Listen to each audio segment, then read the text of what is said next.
Brilliant. Thanks so much. Well, as my dear dad used to say, we're going to kick off because we don't want to punish the punctual for the sins of the tardy. So couple of housekeeping issues as we get into today's session.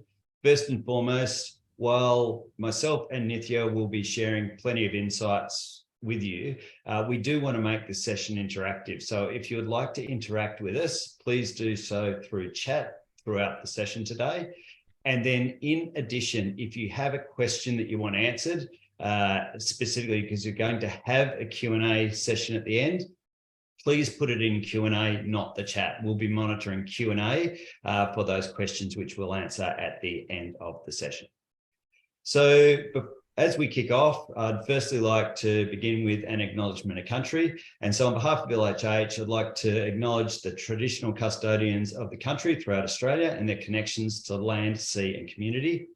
I pay my respects to elders past, present and emerging, and we extend that respect to all Aboriginal and Torres Strait Islander peoples here today. I'm joining you from the land of the Gadigal people of the Eora Nation. So who am I now that I've done the acknowledgement to country? My name's James McElvena. I am the Managing Director for Australia, New Zealand and Singapore. And looking at this, I'm going to have my corporate headshot redone so I can look as happy as Nithya. Over to you, Nithya. Thanks, James. Well, good afternoon, everybody. Lovely to see and meet everybody. Thrilled to discuss a topic today that's front of mind for many business and HR leaders. So I'm Nithya Ramaswamy. I'm a Solutions Director within the LHH Leadership Development Practice for Australia and New Zealand. So I basically come with about 20 years of experience in providing insights, consultancy, leadership development, design and delivery for leaders across a range of organizations. So thrilled to speak with you today on this topic. Brilliant. So that leads us into what are we going to cover today?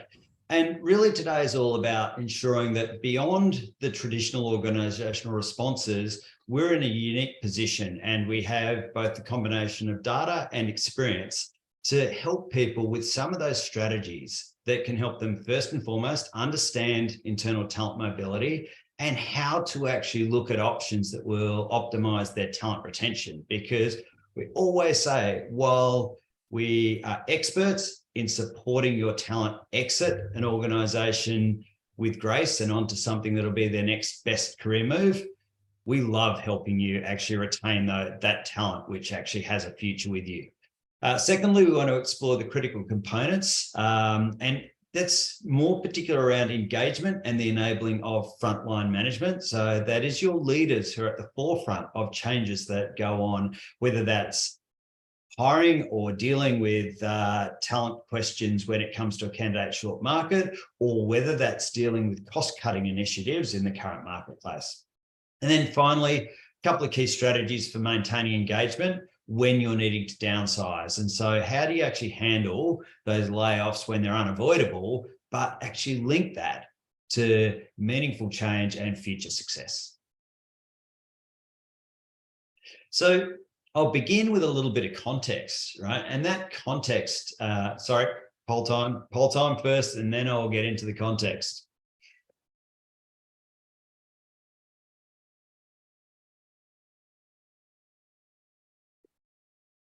So I'd like everyone to jump on in the poll and answer. So what are the challenges that your leaders are currently experiencing? So we've got a series of choices here, which are the ones we see as the most commonly cited. But if you can just input exactly what the reality is today and those biggest problems that your leaders are experiencing.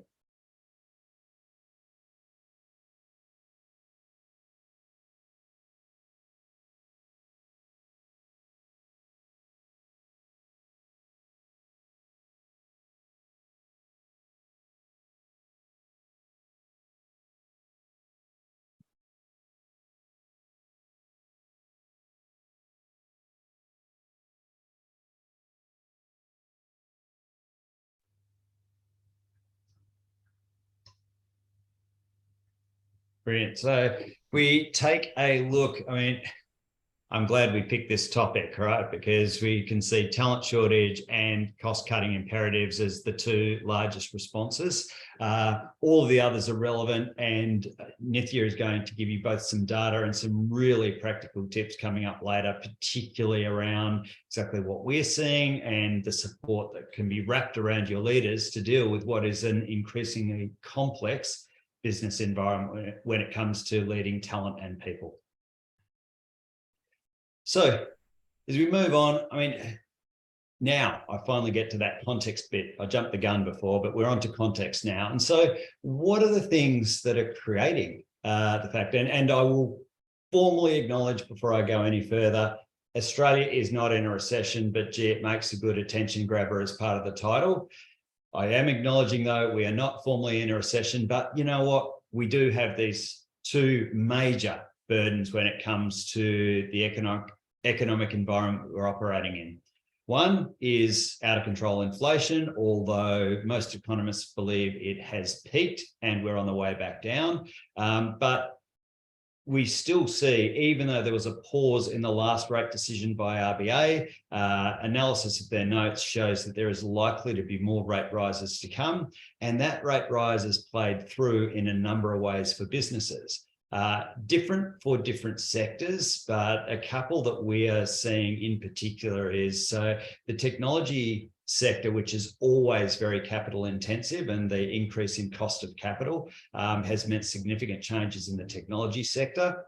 And then also in financial services that have hired heavily over the last couple of years, but are actually also, you'd think that interest rate rise would help, but there's also cost of capital considerations for them. So their net interest rate margins increase the pressure and also the need for strong cost control within the business. So however it plays out, and I won't address every single industry here, but however it's playing out in your specific industry, one thing is certain, and that is at the moment, there is this competing demand of your talent is actually asking for more because they are dealing with, as we all are, the impacts on their cost of living when it comes to inflation.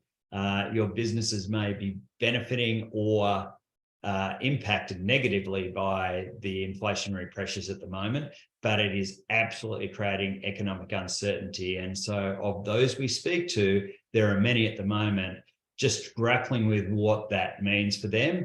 And whenever a business is looking at costs, for the majority, people are the largest single item in their SG&A. And so therefore it is almost inevitable that actually considering, do we have the right headcount? What is our headcount cost? Do we use the people in the right area, even if there's not headcount reductions, is a critical question that boards and C-suite are grappling with at the moment.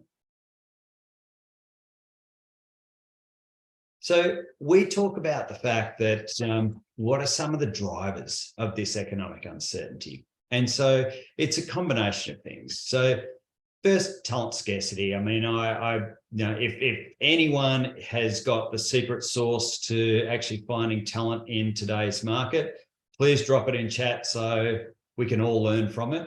But I think most people are actually really struggling with actually filling all of their open roles at the moment with people with the qualifications and experience that they're after.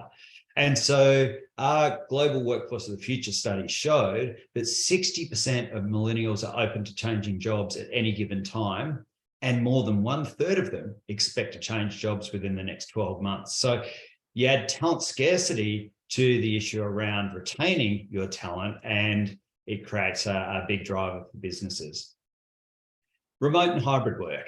I mean, globally, workers are demanding more flexibility, and on average, our study shows that they want to spend at least 53% of their time working remotely. And so a lot of our customers at the moment are really sort of grappling with this. What is our policy? How do we actually deal with hybrid work? We want to actually keep the benefits of flexibility and also acknowledging the fact that not all roles can be done flexibly. So this, again, is a real topic that people are trying to grapple with. And we've seen that there is no one size fits all answer. It's, what we do know is definitely the Elon Musk style back in the office 40 hours a week or walk doesn't work, but there are a range of different responses in between, and it's really very specific, not just to an organisation, but even to teams and to the roles. And so getting that response right really depends on looking at what's required in any given role.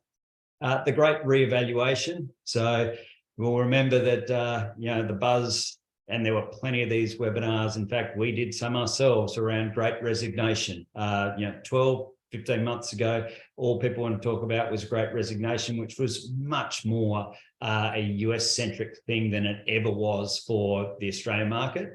But there really is, what has happened and what COVID has driven is this reevaluation around what are people's perceptions towards businesses and corporations, what do they expect of them, and how do they evaluate work and its relative importance overall in their life. One of the other impacts of the pandemic has been this sort of always on mentality. So there's benefits in hybrid work and flexibility, but the flip side to that has been this real feeling of always being contactable and this real blurring of lines between sort of what is work and what is home life, particularly where people used to be like, right, bang, I'm packing up, I'm out of the office, I'm, figuring out, in transit on the way home. And it's almost this third space mentality of when you enter the home, you'd be separated from work. Now the blurring of lines has happened a lot more, and people are actually really trying to figure out how that impacts people if they are feeling like they always need to be on, preventing that burnout and actually losing staff or losing engagement through burnout. Global unrest and economic uncertainty. I mean, we still have all of the atrocities going on in Ukraine at the moment, which is creating instability. And then finally, the fourth industrial revolution. And so this is not new, but it's been going on for a very long time around AI technology, robotic process automation. And what is that going to do? How is that going to change the workforce, both from the perspective of what skills are needed, but also which skills will go, which skills will start becoming extinct because they're getting replaced and automated. And so our viewers, there's always going to be plenty of opportunity and work. AI and tech is not here to sort of steal jobs, but it will absolutely drive a need to reskill, upskill, and think differently about how we mobilize and move talent into roles that are future-proofed. So we love thinking about talent as being renewable, not replaceable. And we encourage everyone to ensure that, thinking about what can I first do to invest in and to actually save my talent and keep it with my organization rather than having to replace it, rather than having to exit people and onboard new people, which is becoming increasingly more difficult. So a couple of things that we have seen and encourage is that ultimately organizations will thrive based on how they develop and invest in their employees. And it's as simple as doing a few key things. First is providing new skills and capabilities for your employees. How are you doing this is multifaceted, but there absolutely has to be an ability to provide the capability, whether that's upskilling or whether that's comprehensive reskilling. And quick moment, the difference between the two is upskilling is normally something people can do and upskill while they're completing their existing role. Reskilling is much more time intensive, and it actually requires taking someone from something they're doing today. They might have complementary skills, but putting through a much more intensive reskilling program with the objective being that they are actually demonstrating the skills at the end of that process. So whether that's with a Keystone project or whether that's with application of the skills, with the idea at the end of reskilling, they are ready to, and ideally they should have roles ring-fenced for them to go into so that they're immediately applying those new skills that they've learned as part of the reskilling process. Whereas upskilling is actually more of a driver for people to choose different options from an internal mobility perspective. Second is around training leaders and making sure that you're either training or promoting those leaders that actually embody future-ready mindsets and skills. They're going to be the leaders who drive this type of mentality, not those people who want to actually hoard talent, stop their development, not allow any space for learning. Next is setting a vision where the organisation sees employees as needing to grow and engage with their careers for a lifetime of employability. Now, how do they do that? I mean, employees are not mind readers. Employees don't necessarily work hand in glove with the 5-10 year strategy of an organisation. So it really very much is beholden on the employer to actually provide some guidance around those skills that they see as being part of their future. What skills? Give those employees a North Star. Give them something to aim towards. Give them something that actually shows these are the skills we value, this is where we're going. So, for example, we are going to be an organisation that is going to make decisions based on data and analytics going forward in order to better service our customers. Bang. So what do? We now value those people who are going to invest in better understanding of data analytics, insights, and in particular, customer-centric design off the back of what those data analytics will tell. It's very, very clear then, if that is a stated objective, for employees to have at least guidance on which skills to go after. So that's critically important.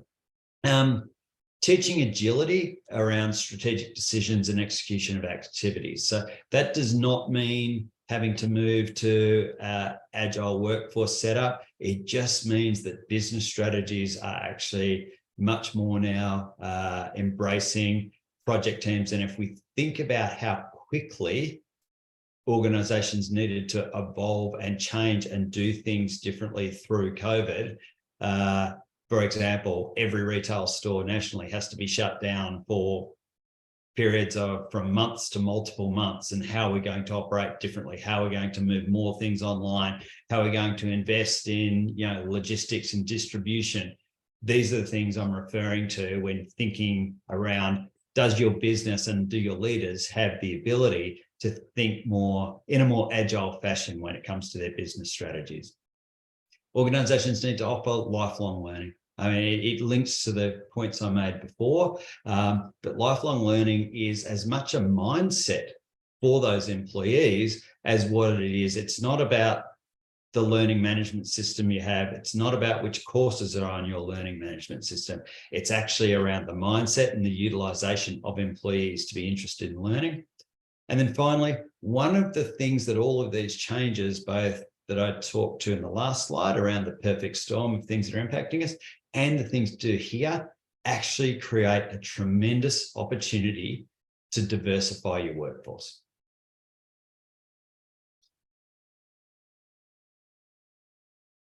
So retention. I mean, retention is absolutely critical. Most organizations measure retention as a metric.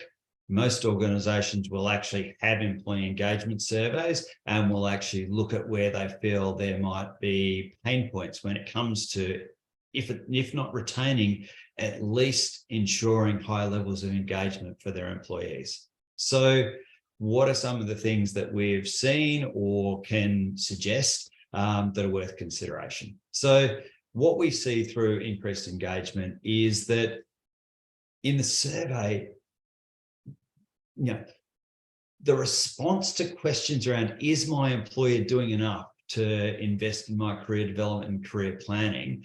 It's one of those areas that always comes back as an area where employees feel that more could be done. Our customers are often coming to us looking to put in place simple, effective tools and methodologies that will actually help drive better career, we call it, career wellness. So better career discussions around how much you have the opportunity. And trust me, it goes well beyond the, I run a performance review, and at the end of each performance review discussion, we've probably almost run out of time. So I'll dedicate 2 minutes to quickly asking you what you're going to do to invest in your development, and then you'll revisit that form in 6 months, mid-years or a year, and, oh, sorry, I've been too busy. completely ineffective to increase engagement and career mobility. It's got to be based around the ability to provide a roadmap, to provide strategic direction, and then to provide time, space, and offerings that allow people to invest in that learning. Second is around retention and making sure there is a good process when it comes to stay or exit interviews. The lack of, the success rate on stay interviews is not always great, because often it's the person's decision to leave has come about because a whole bunch of signs or discussions have been missed when you could do more for them. And once they've made the decision to go, they often go. But gosh, at least having a stay discussion gives you some greater insights as to the reasons why people are leaving, where you might want to actually target your time and attention. And then having a good process when it comes to exit interviews. I'd noticed a trend where exit interviews are being increasingly more sort of automated, fill out this survey. There's not a lot of rich data. There's high-level metrics versus getting rich data when it comes to exit interviews. They're very worthwhile to put the time and attention into. Career planning skills for managers. I just referenced it before. Most managers see it as an afterthought in a performance management discussion. Ask yourself the question, and if you will touch on this, how good are the career planning skills that your managers have? Can they actually sit down with your employees and engage them and give them a reason to stay? Can they talk to them holistically about opportunities beyond the next vertical step within their business unit? Do they actually have any concept of how to create proper mobility throughout an organization? And that comes from providing that career coaching skills to your managers. And then finally, it's around the planning component. So, how can you actually look at helping your employees get the career options and employability through planning? Do they have the opportunity to do assessments, understand their preferences, and then link that back to, as I mentioned earlier, that North Star that the organization has set around what's important and what roles are going to be valued in future? Linking those together is absolutely critical. So this idea of transformational agility when it comes to people's career can't be a consideration. It's got to be an organizational imperative. So over to you, Nithya. Thanks, James. So again, it seems to get deeper and deeper, doesn't it? At the start of the call, you shared with us, what were some key challenges that your leaders are experiencing. The top two that you shared with us are around cost cutting as well as talent shortages. So you're really being asked to do a lot more with less. In addition to that, with these challenges, what are some key retention and engagement strategies that you can really rely on? James has touched briefly on these, and really let's start to unpack some of these strategies a little bit more. Now, in our Global Workforce of the Future research report, we surveyed over 30,000 people globally, different levels of leaders, and we really wanted to ask the question around how are employees' attitudes to their career development really changing in light of the changing economic environment. Obviously, what's the employee experience like? What is the employee sentiment? The second question we asked was, what are businesses doing to retain talent? Retaining is one aspect of it, but as James shared, it's also about engaging. There's this whole notion of quiet quitting, where employees start to look out quietly or they start to disengage in the business. So how do we really retain and engage our people was the second question. And the third question we asked was, how important is the role of the line manager in supporting employees' retention? So as James highlighted earlier, it's about not just career planning discussions, but really making the time and having the headspace to have those meaningful conversations. The research that we found was really pretty compelling in that report. First of all, what we found was that employees' attitudes around mental health and well-being was really being prioritized.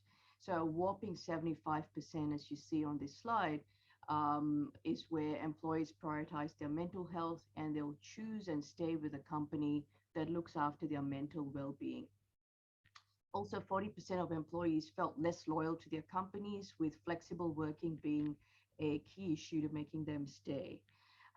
Exploring the question of what companies are doing to retain their talent, we observed that about 55% of employers have chosen to reskill, upskill, redeploy existing employees over recruiting from the outside.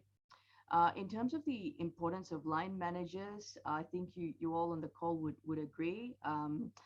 It's certainly significant. So 41% of employees value career development support and discussions with their line managers, but they also report that seldom do their managers actually have those conversations, or they're not done well. Finally, it's an astounding yes from HRDs, saying that managers, especially the frontline leader population, play a crucial role in retention. So some fantastic insights here. So what does this really mean for us in terms of strategies? We've distilled this into three key strategies.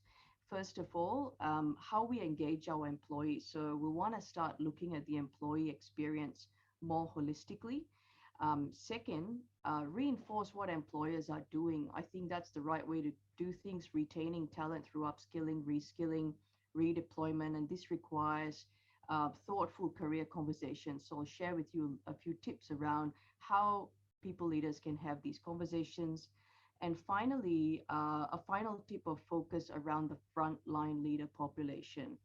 Frontline leaders arguably form a critical mass of leaders, making up roughly about 60% of a company's leadership.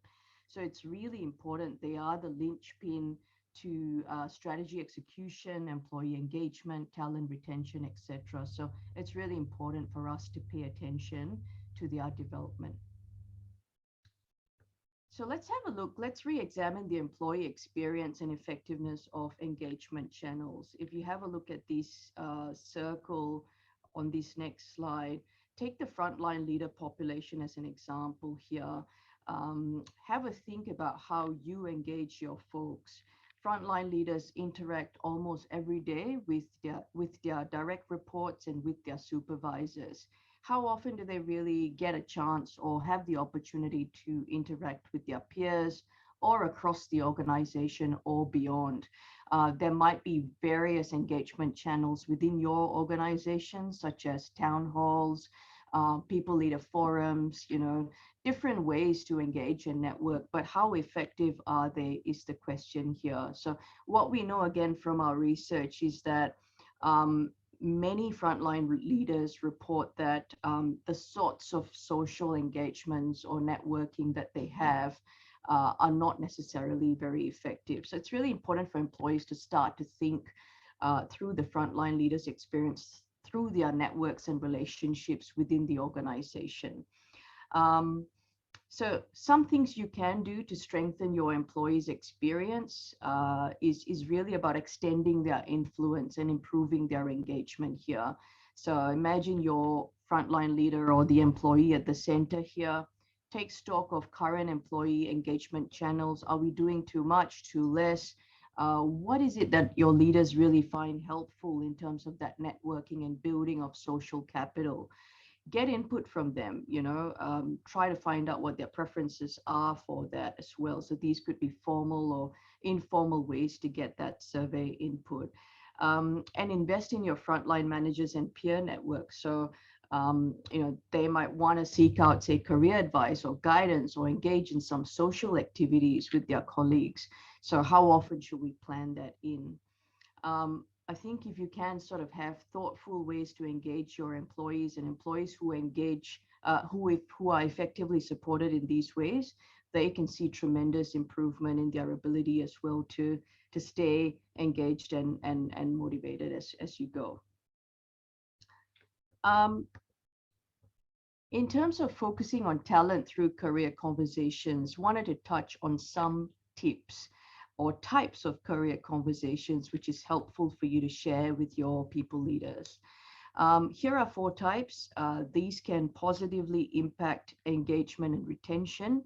The first one's about anticipating the future. So some conversations, raise the context, raise a awareness around the larger context. So having a conversation with the employee around how the world is changing, what the trends are, where the company's direction is moving or shifting, what's the company's strategy, how does it change, and which career options and skills are relevant for the employee is a good conversation to have. So creating the connection between the company's strategy and the employee's purpose is always meaningful. Leaders having such conversations will help their people align the expectations with current reality and trends for the future. The second type of conversation is appreciating the uniqueness of the employee. So really digging deep into who your employee is, who this person is, what their strengths are, what their passions are within the context of your organization. Getting them to really think about their world, where they want to go within the organization as well. Again, this has a bearing on engagement, on their growth within the organization, as well as career fit. Third, conversations about current capability, assessing their capability, looking at where you want to invest in terms of development options for them to learn, develop, and grow. Also this is about being known to the right people, so making the connections within or across the organization. So performance and track record are important, but it's also about opening doors and creating the opportunities. So networking, types of conversations that will help employees be aware of their capabilities or superpowers, you might call it, how they show up and who they're talking to, so that they can create some opportunities, broaden their reputation across the company as well. And finally, it's about aligning aspirations. This is about career goals, thinking about aligning aspirations and getting employees to really think about the impact they want to have in the organization, where they see themselves, for example, in the next 12 months. What is their vision for the future? Again, all of these conversations, they take time. So as a people leader, really making the time, the headspace to think these through is really important. In terms of retaining and engaging, again, as a third strategy, and this might seem pretty obvious here, it's really about recognizing the challenges that your frontline leaders face and investing in them. So we talked about the frontline being the frontline leader population being a linchpin to strategy execution, talent retention. And yes, they do make up a significant proportion of the company's leadership. So making the transition, though, from an individual contributor to a frontline leader often just happens, right? They get promoted, there is no training or development that's sort of set in, and they're promoted based on the skills that they had as a technical expert, not necessarily as a people leader. So it's really important to recognize that it is a profound shift from being an individual contributor to a frontline leader. And they're no longer just responsible for their own performance. They need to really figure out how to ensure the success of others. So it's really important then to start thinking about development. On this slide, the number of statistics that we know here. We know that mere 10% of frontline leaders are actually purposeful. They're actually focused and energetic. Remaining 90% might look busy, but busy doesn't necessarily mean effective.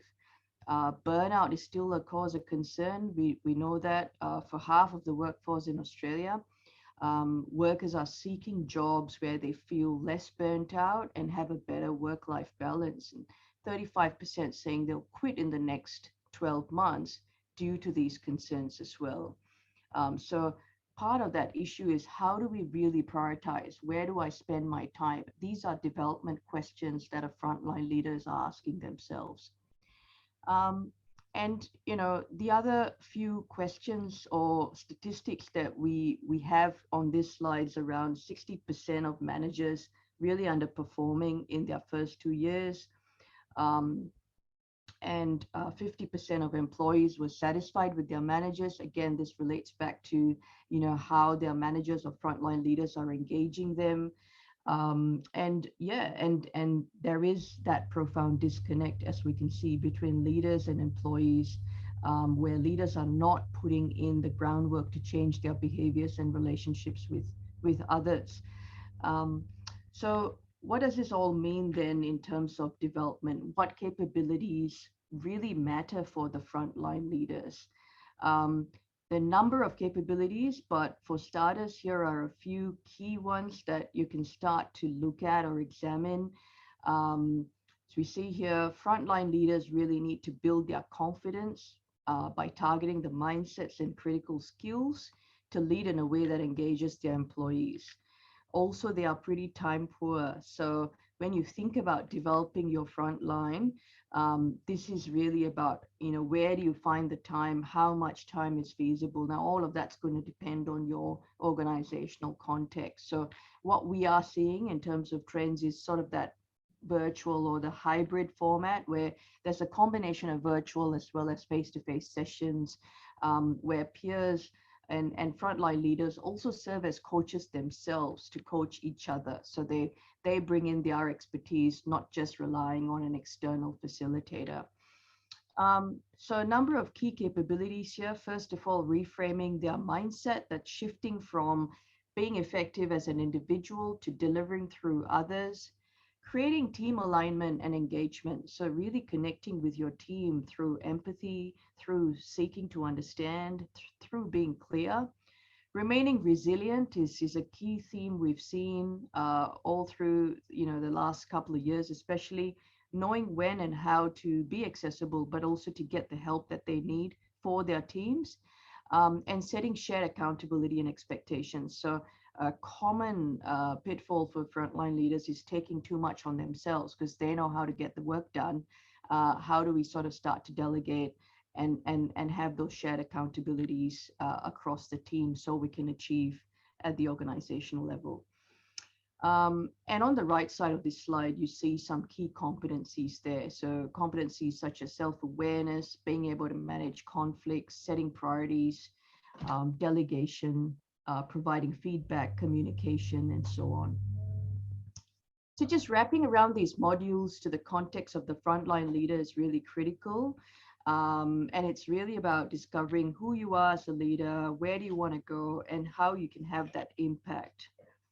So, we've said all this and we've talked a lot about, the engagement and retention strategies. Sometimes as leaders, it's really hard. You've got to make those hard decisions as well. And given the uncertain economic environment, we do need to anticipate and plan to downsize for future success at times. So I'm going to pass on to James for us to learn more about how we can manage this successfully. James? Brilliant. Thank you, Nithya. So, look, it's not the most popular thing. I know I've needed to do it myself as a leader over the years. I can recall only the voluntary redundancies I've ever needed to do have been pleasant, and even some of the voluntary ones, not so much so. But we do truly believe that done correctly, and this is on both sides. So yes, engaging an expert for career transition and career coaching support on the way out, like LHH, is a huge benefit. But what is done by the employer is where I'm going to spend a little bit of time now, because they're the tips and hints you're going to be able to take away. And what is done before people reach us, we see as being so critical, both in regards to how effectively they can work with their coach in the early stages, but then secondly, in regards to, are they willing to return to your organization after redundancy? And if not, are they going to go out there and at least be net promoters? You want, at the very minimum, those employees to be able to go out into the market. And as we've covered, it's a talent short market. And you want, if someone was to reach out to them on LinkedIn and say, hey, you used to work at LHH, what have you got to say? They might say, look, didn't work out. There's a change of strategic direction. I was made redundant there, and I couldn't speak highly enough of them, even though that was the case, because the way it was handled on the way out, it was done with maximum respect. I got all the support I needed. In fact, it actually opened a new gateway to an exciting career opportunity, which I'm now doing. That's what you want, right? That's the holy grail when it comes to this stuff. Now, they're not all going to end out like that, but here are some measures we're going to run through to make sure that more often than not, you'll at least get the ability to create a boomerang or a net promoter. So it begins with the fact that the messaging and the transparency of messaging is absolutely critical. I think in a lot of instances, you're dealing with managers who are shocked or even impacted by some of the decisions and change themselves. And then they are responsible for managing and communicating to employees. And no one is going to be able to convince anyone that that's actually not a really tough situation to be in. But the default offering and the importance of clear messaging and empathetic messaging from the top is absolutely critical. And so I'm just going to read an example here that we found and we sort of particularly liked. And it was on behalf of Andy Jassy, who is the CEO of Amazon. And I just think it's a really nice example of actually understanding the personal impact rather than just the corporate speak when it comes to this type of scenario. He says, I've been in this role now for 1.5 years, and without a doubt, this is the most difficult decision we've made during that time. And yes, we've had to make a lot of very tough calls over the last couple of years, particularly in the heart of the pandemic. It's not lost on me or any of the leaders who make these decisions that these aren't just roles we're eliminating, but rather people with emotions, ambitions, and responsibilities whose lives will be impacted. These decisions aren't just roles we're eliminating, but rather people with emotions, ambitions, and responsibilities. So, I mean, I just really like the fact that, and don't have to use that exact wording, and each leadership team needs to actually find its own voice around what they want to say to people. But what is at a minimum absolutely critical is to actually help people understand the context and the why. And realistically, it shouldn't be a surprise.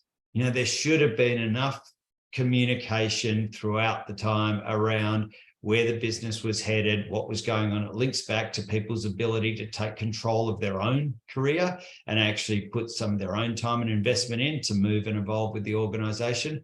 Or if it's business performance related, there should have been clear messaging around, some of the impacts on the business rather than people feeling like this has completely come out of the blue. The other things which I wanted to let people know is, I mean, how this is handled for the people who are leaving directly impacts the health of the organization for all of those who stay. It has impacts both in regards to your remaining employees, to people who partner with the business, even through to investors, and in the case of some organizations, the media picking up on what's been done, because this is often highly emotional and highly sensitive activities that organizations undertake. And so making sure that the transparency and the communications are well thought through, either at a minimum, it's got to involve the senior leaders. Ideally, it also involves comms team, HR. It should never just be leaders who are inexperienced having to deal with like an HR team only. It should actually be a combined approach around what do we want to say, both to our employees and if asked externally around why this is happening. So some of the tips, right? Communication plan I've covered, striking the right tone I've covered, management training. So management training is absolutely critical. And I don't mean the frontline leader training that Nithya was just referring to. I mean very, very specific to how they're going to deliver the messaging, but then B, also how to deal with the range of emotions and responses they will receive as part of the messaging. I feel this is often a scenario where leaders feel without the organization engaging. And if you don't have the capability internally, LHH or other providers can actually help and offer support and training for those managers. But actually sending people in with a script and no experience will lead to a variety of reactions from the employee who's being made redundant. And you've got an inexperienced manager sitting there with no arsenal, no toolkit around where to go next. And so you might have managers who are very experienced in redundancy discussions, fantastic, but please take it from me, if you've got those that are very inexperienced and uncertain, a script paper will not do the job. And then I touched on this earlier, but it's got to be redeployment first. I mean, I often get in discussions and they say, well, we're cutting these roles because, we need to take costs out. It's not going to do anything if we just, move people into new roles. I mean, I just don't even understand the business logic of that type of discussion. Unless you have zero open vacancies, or unless you intend to do zero hiring at all for the next 3 months, like at least consideration and offering up and making that employee feel like a genuine attempt was made to figure out how they could stay with the organization, you're going to have issues on how they feel they were treated as they departed. So finally, and please, I'm just looking to see if there's anything in Q&A just as I wrap this up. Please, if you've got questions, put them into Q&A now, either for Nithya or myself, and we'll get to them in just a second.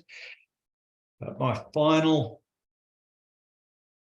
let's say, I implore you to, if you're going through this process and you're dealing with the hearts and minds of employees who will be in a really difficult position, please understand the level of support that is provided to those individuals. At the moment, we are seeing sort of an increase in mental health concerns for people. We are seeing an increasingly difficult, yes, there's talent shortage, but we're seeing an increasingly difficult employment market where employees are exiting and finding out there's a lot more recruitment freezes. There's, compared to the last couple of years where there seemed to be roles aplenty, the stress levels of those people who are actually coming out of organizations is significantly increasing. And that's brought to us every day by the feedback we get from our career coaches and our engagement teams. So think about, and I've covered not the work we do, I've covered the work you can do and the tips you can take away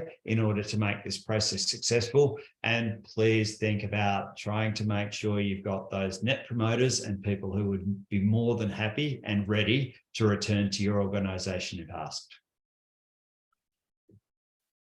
So while we're waiting on questions to come in, if this has struck a chord, whether it be the frontline leaders, whether it be a better approach on how to actually drive career activism with our people, how do we set up the structure in order to be able to drive better career mobility, how do we actually deal with if there are redundancies and layoffs coming, any of those things I've just referenced, please do reach out and get in touch with us. This is what we do day in, day out, and we're more than happy to help, whether it's advice or whether it's with solutions. So I'll open up for questions.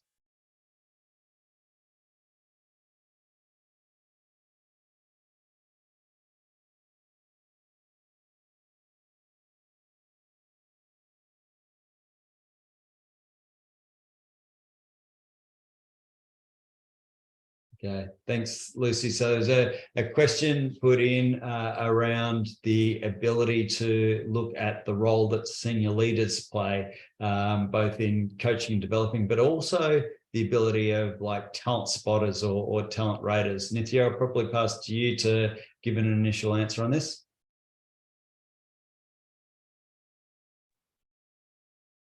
Thanks. Just trying to see. Thanks, Lucy, for that great question. That's a deep question. Look, I mean, what we're seeing across many organizations is often starting at the top. So, what we see often is, the role modeling of these behaviors is really important for us to get it right. So, yes, most definitely. So cascading that then down in terms of whether it's values or critical skills or baseline capability that we want to start developing is definitely what we see across many different organizations. So I think often starting with that question around why our leadership matters, right? It's easy to sort of get into that whole gamut of what's not working and what our pain points are, what our challenges are. But why is it that our leadership matters as a senior team, as a senior exec team or a leadership team? And how does that matter? And how do we really bring that forward? And who's going to do it but us, right? So really that ownership, and we see that again as a massive theme across organizations around owning it. Let's really, it's not looking left or right. It's really us taking that responsibility and accountability to own it, and to then role model some of those behaviors. And I guess the other thing that I'd say there is around coaching and role modeling.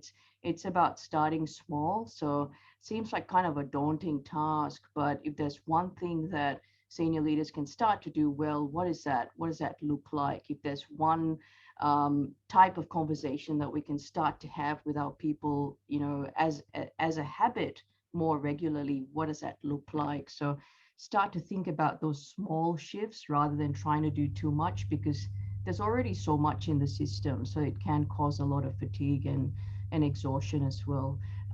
James, anything you'll add further to that?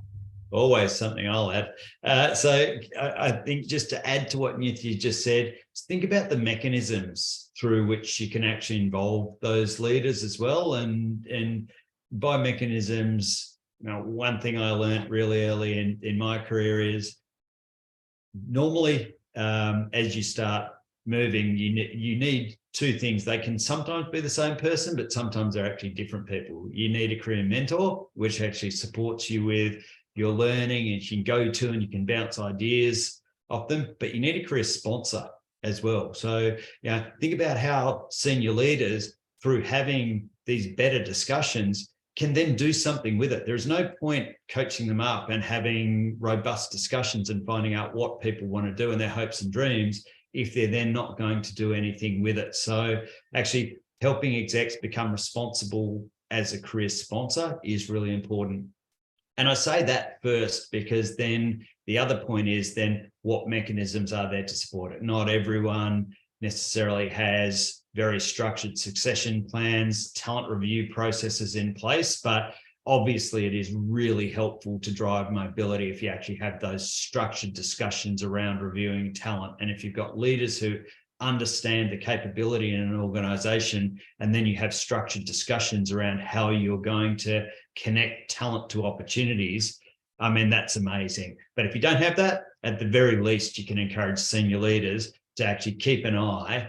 And the final thing is to actually avoid or create a culture of not talent hoarding. And talent hoarding is the biggest, it's the kryptonite to talent mobility, where a leader says, you know what, I've got my responsibilities for my BU, I'm metricated by the outcomes there, and why would I let my best performers go and grow?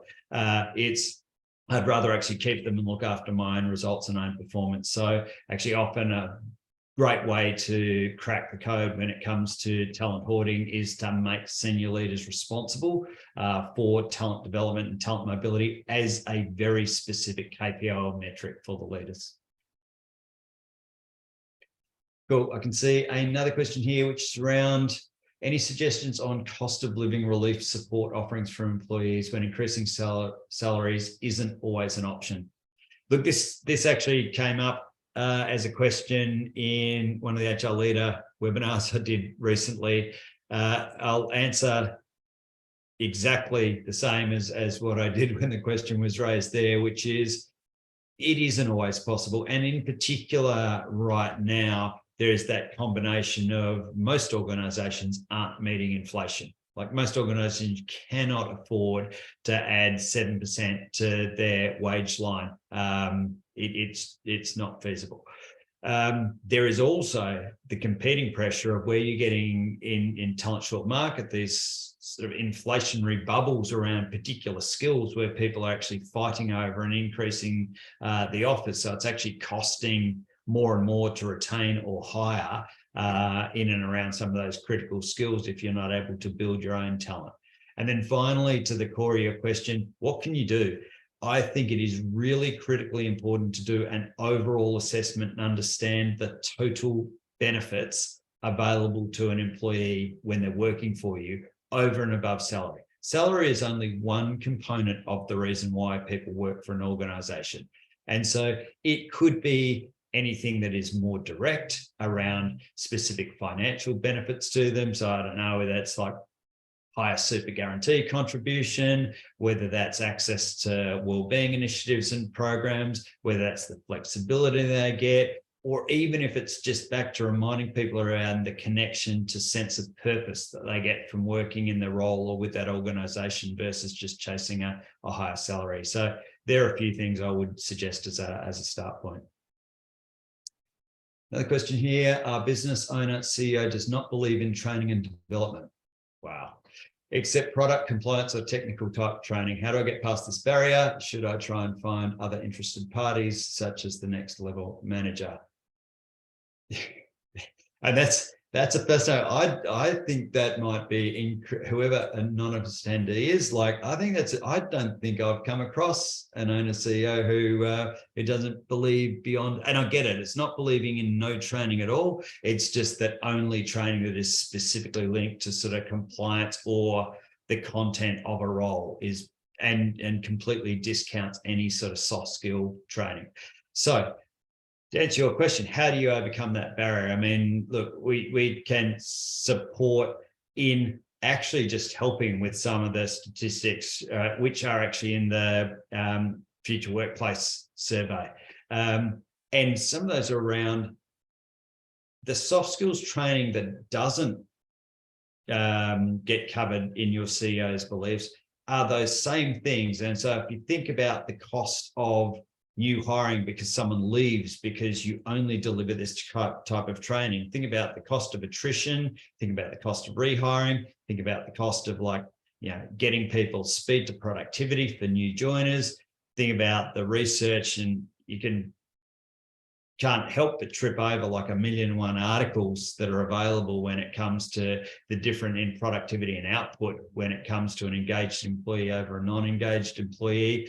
And so that type of thinking around if it's only product, if it's only compliance, if it's only technical, there's like just such a significant missed opportunity.